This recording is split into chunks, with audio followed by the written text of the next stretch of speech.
بسم اللہ الرحمن الرحیم۔ السلام علیکم دوستو۔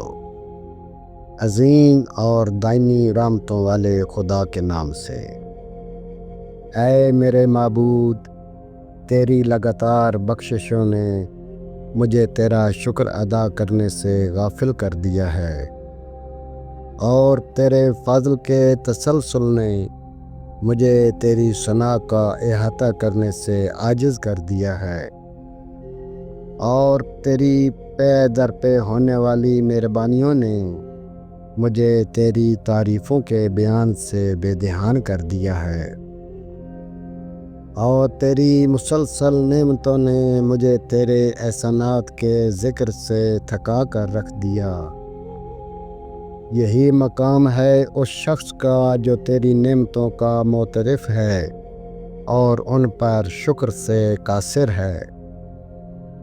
وہ اپنی اس بے دہانی اور نافکری پر خود ہی گواہ ہے، اور تو ہی وہ شفیق و مہربان نیک نام سخی ہے، جو اپنی درگاہ کا قصد کرنے والوں کو نا امید نہیں کرتا، اور آرزو مندوں کو اپنے آستانے سے دور نہیں کرتا۔ تیرے ہی در پر امیدواروں کے کارواں اترتے ہیں، اور تیرے ہی میدان میں طالبان نعمت کی تمنائیں جگہ پاتی ہیں۔ بس ہماری چاہتوں کے مقابلے میں نا امیدی و یاس نہ دے، اور ہمیں نا امیدی اور پشیمانی کا پیراہن نہ پہنا۔ اے میرے معبود، تیری بزرگ تر نعمتوں کے سامنے میرا شکر و سپاس ہیچ ہے۔ تیری عظمتوں کے مقابل میری زبان سے تیری تعریف و ذکر بے مایہ ہے۔ تیری نعمتوں نے مجھے ایمان کے نورانی پوشاکوں سے ڈھانپ دیا، اور تیری خوش آئند بھلائی نے مجھے عزت کے تاج پہنائے ہیں۔ تو نے مجھے فخر کے وہ زیور پہنائے جو اترتے نہیں، اور گردن میں وہ ہار ڈالا جو ٹوٹتا نہیں۔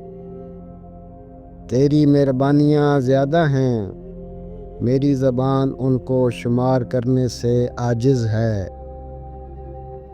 اور تیری نعمتیں کثیر ہیں، میرا فہم ان کو سمجھنے سے قاصر ہے، کہ جائے کہ ان کی تعداد کو جان سکے۔ تو میں کیسے مقام شکر حاصل کروں کہ میرا شکر کرنا بھی محتاج شکر ہے۔ تو جب میں کہوں کہ تیرے لیے حمد ہے، اس کے لیے مجھ پر واجب ہے کہ میں کہوں تیرے لیے حمد ہے۔ بس جیسے تو نے ہمیں اپنے لطف سے غذا دی اور اپنے احسان سے پرورش کی ہے، تو ہم پر اپنی کثیر نعمتیں بھی تمام فرما، اور عذاب کی سختیاں ہم سے دور کر دے، اور ہمیں دنیا و آخرت میں بہتر اور بیشتر حصہ عطا فرما، اب بھی اور تب بھی۔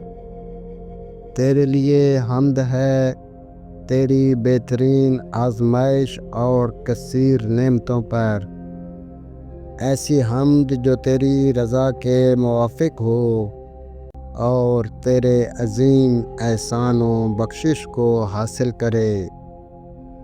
اے عظیم، اے کریم، تیری رحمت کا واسطہ، اے سب سے زیادہ رحم کرنے والے۔